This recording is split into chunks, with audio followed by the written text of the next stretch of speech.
اعوذ باللہ من الشیطان الرجیم، بسم اللہ الرحمن الرحیم۔ رب اشرح لی صدری ویسر لی امری واحلل عقدۃ من لسانی یفقہوا قولی، رب زدنی علما، اللہم فقہنا فی الدین، اللہم انی اسألک علما نافعا، عملا متقبلا، ورزقا طیبا، آمین ثم آمین۔ اور اب آیت نمبر 83، پہلے اس کے الفاظ معنی۔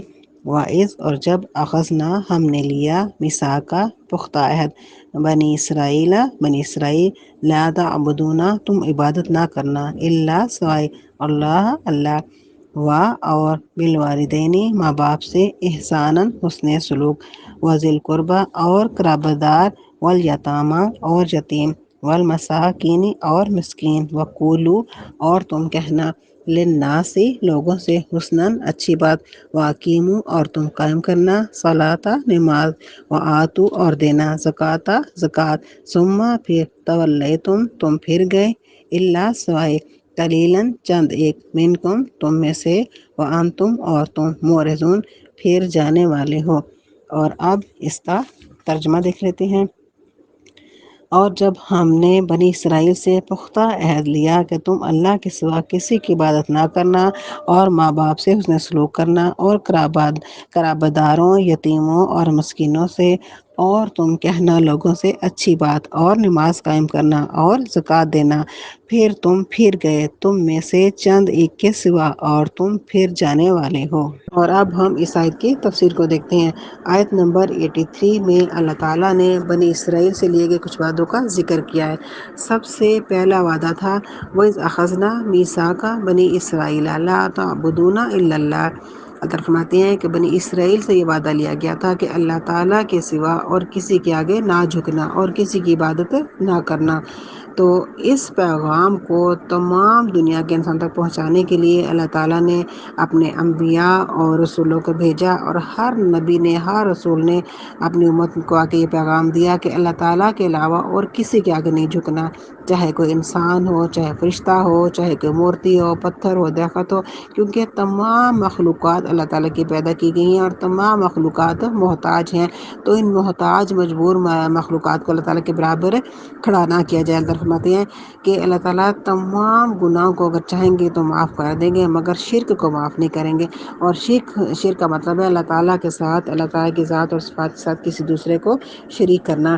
اور اللہ تعالیٰ نے اس پیغام کو سورہ نحل آیت نمبر 36 میں بھی فرمایا، اور البتہ تحقیق ہم نے بھیجا ہر امت میں ایک رسول یہ کہہ کر کہ لوگوں، اللہ کی عبادت کرو اور طاغوت کی بندگی سے بچو۔ اور تمام انبیاء کرام نے بھی اللہ تعالیٰ کا یہی پیغام انسانوں کو دیا تھا، اور انسان کے سب سے زیادہ جو حقدار ہیں انسان کے لیے، وہ اللہ تعالیٰ کا حق ہے کہ اللہ تعالیٰ کے آگے جھکا جائے، اللہ تعالیٰ کے احکامات کو مانا جائے، کیونکہ انسان کو دنیا میں بھیجنے، پیدا کرنے، اور اس کے تمام ضروریات کو پورا کرنے والے اللہ تعالیٰ ہیں۔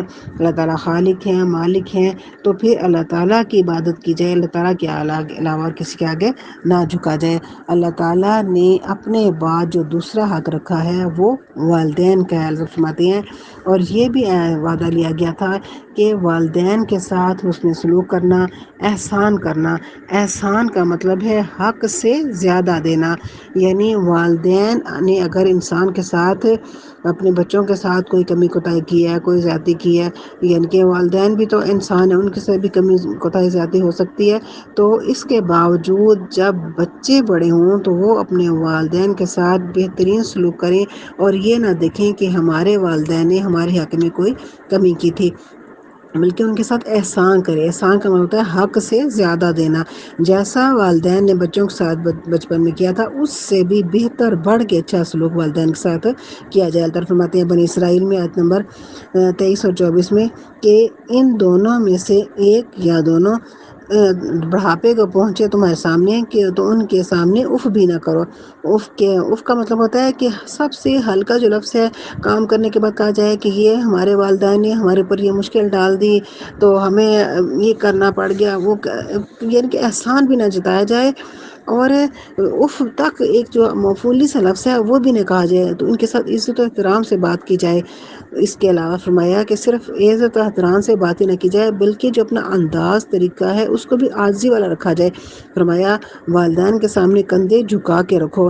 اب یہ نہیں ہے کہ ان کا کام کر دیا ہے تو پھر ناک چڑھا لو، کندھے جھکاؤ کہ ہمیں کیا مصیبت پڑ گی اور کام کر کے ان کے اوپر احسان جتاؤ، نہیں، بلکہ ان کے سامنے عاجزی سے جھک کے رہو اور اپنے آپ کو ان کے سامنے جھکا کے رکھو۔ اور اس کے فرمایا کہ صرف اتنا نہیں ہے کہ ان کی بات مان لو، عاجزی سے سامنے جھکے رہو، بلکہ فرمایا کہ ان کے لیے دعا بھی کرو۔ اگر والدین دنیا میں زندہ ہیں تمہارے سامنے تو ان کے ساتھ وہ اچھے سلوک کے مستحق ہیں، اور اگر وہ دنیا میں نہیں ہیں، دنیا سے چلے گئے ہیں، تو پھر وہ تمہاری دعاؤں کے مستحق ہیں کہ ان کے لیے دعا کی جائے۔ اور دعا بھی اللہ تعالیٰ نے خود سکھائی ہے۔ فرمایا کہ کہو رب ارحمہما کما ربیانی صغیرا، کہ اے اللہ جی ہمارے ماں اور باپ دونوں نے جس طرح ہمیں بچپن میں پالا اور ہماری پرورش میں جس انہوں نے تکلیف اٹھائی، مشقت اٹھائی، تو اللہ جی ان کے اوپر رحم فرما، ان کی جو ہے نا ان کے آخری منازل کو اللہ جی آسان فرما، ان کے لیے اللہ جی ان کے لیے آسانیاں فرما، تو ان کے لیے دعا کی جائے۔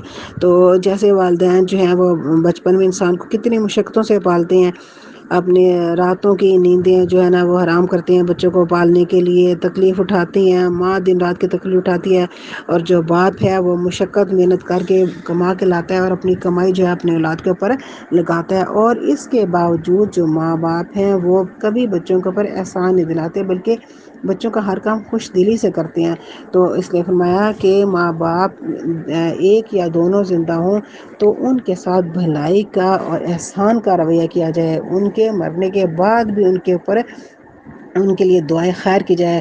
اور صرف یہ نہیں ہے کہ ان کے لیے دعائیں کی جائے، بلکہ اس سے آگے بڑھ کے یہ ہے کہ ماں باپ کے ساتھ خرچ کا معاملہ، ان کی ضرورت کا معاملہ، ان کی خدمت کا معاملہ، کہ جب تمہارے پاس ہو تو ماں باپ کے اوپر خرچ کرو، کیونکہ جب ماں باپ کے پاس تھا تو انہوں نے اولاد کے اوپر خرچ کیا، اور اب ماں باپ محتاج ہیں، ضعیف ہیں، ضرورت مند ہیں، تو اولاد کا کام ہے تو ان کے والدین کی ضرورتوں کو پورا کیا جائے۔ اس طرح کسی نے سے پوچھا کہ میرے اوپر سب سے زیادہ حق کس کا ہے، تو آپ نے فرمایا تیری ماں اور تیری ماں، اس کے بعد فرمایا تمہارا باپ، یعنی کہ سب سے زیادہ جو انسان کے سلوک کے حقدار ہیں وہ اس کے والدین ہیں۔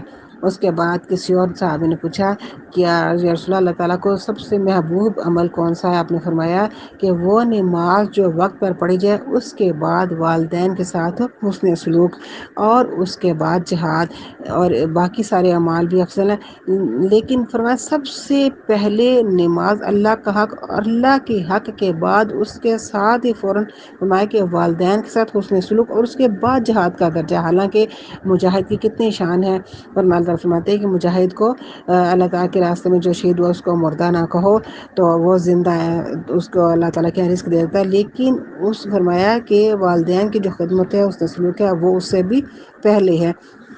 تو اتنا زیادہ والدین کا حق ہے، تو اس لیے والدین کے ساتھ اس نے سلوک کیا جائے، اور ان کو کبھی بھی ان کے ساتھ اونچی آواز میں بات کرنا، تو اب کبھی ابھی اپنے مال کو ان سے بچا کے نہیں رکھنا بلکہ ان کی ضرورتوں پر لگانا۔ اس طرح ایک شخص ان کے پاس آئے اور انہوں نے کہا، شکایت کی اپنے والد کی، جو میرے والد ہیں وہ میرے مال میں سے خرچ کر لیتے ہیں۔ تو آپ نے ان کے والد کو بلایا، جب ان کے والد آئے تو آپ نے کہا کہ تمہارے بیٹے نے تمہاری یہ شکایت کی ہے۔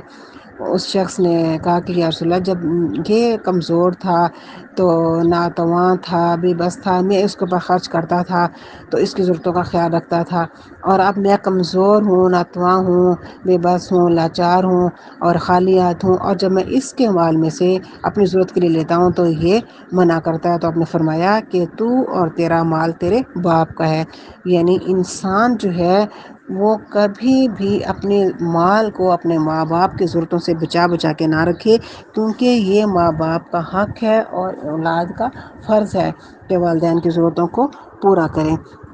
اور والدین کی ضرورتوں کو پورا کرنے کے بعد فرمایا کہ رشتہ داروں کی ضرورتوں کو پورا کیا جائے، رشتہ داروں کے ساتھ حسن سلوک کیا جائے، اچھا سلوک کیا جائے، اور والدین جو ہیں وہ اگر مشرک ہیں تو پھر بھی ان سے اچھا سلوک کیا جائے۔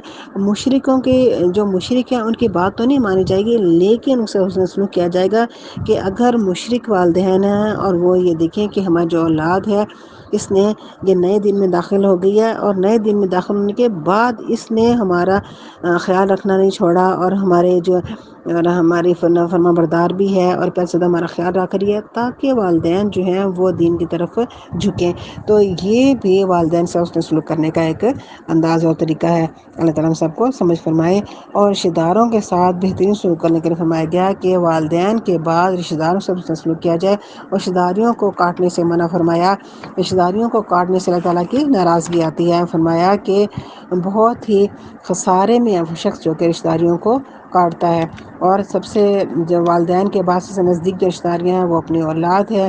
اولاد کے ساتھ حسن سلوک کیا جائے، اولاد کی ضرورتوں کو پورا کیا جائے، اور اپنی اولاد کے بعد اپنے بہن بھائی ہیں، اور پھر رشتہ دار ہیں، چچا ماموں خالہ، ان کی ضرورتوں کو پورا کیا جائے۔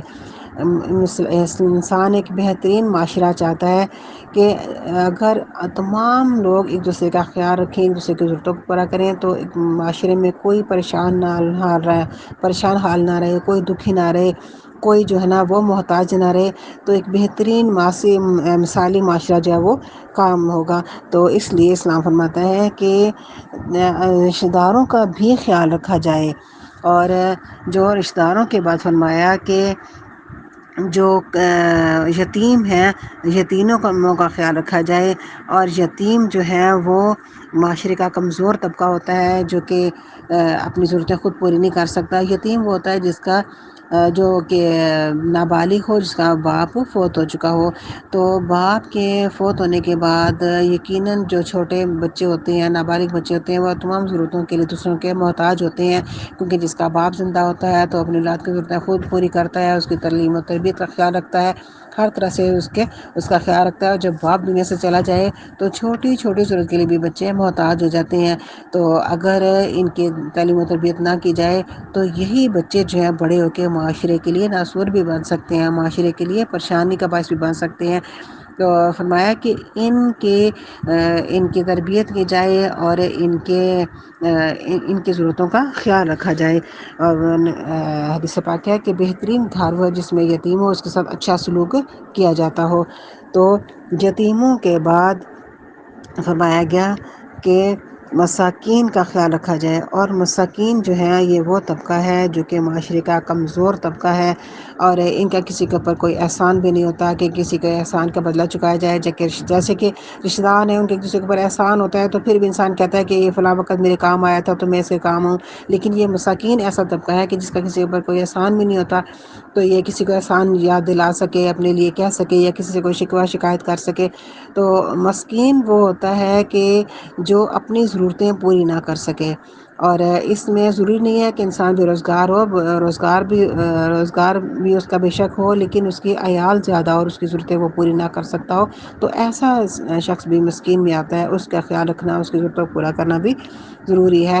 تو مسکین جو ہے وہ بھی ہو سکتا ہے جو کہ غریب ہو مالی اعتبار سے، یا پھر بیمار ہو اور اپنا علاج نہ کروا سکتا ہو، تو وہ بھی ضرورت مند میں مساکین میں آ جاتا ہے۔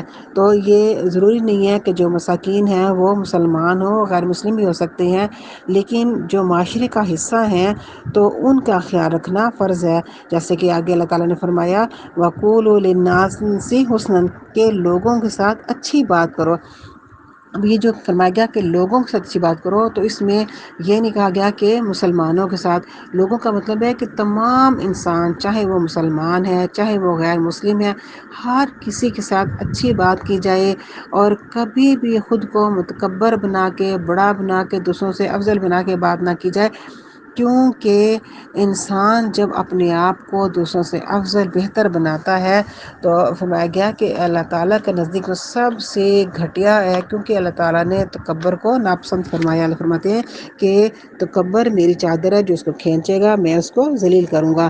تو اس لیے فرمایا کہ ہمیشہ سے ہر کسی کے ساتھ اچھے طریقے سے نرم رویے سے بات کی جائے، کیونکہ اللہ تعالیٰ نے جب موسیٰ علیہ السلام کو فرعون کے دربار میں بھیجا تھا تو ان کو بھی کہا تھا کہ اس سے نرمی سے بات کرنا، حالانکہ اس وقت فرعون سے زیادہ ظالم کوئی نہیں تھا، اور حضرت موسیٰ علیہ السلام حضرت ہارون علیہ السلام سے زیادہ بہتر شخص اس وقت زمانے میں کوئی بھی نہیں تھا۔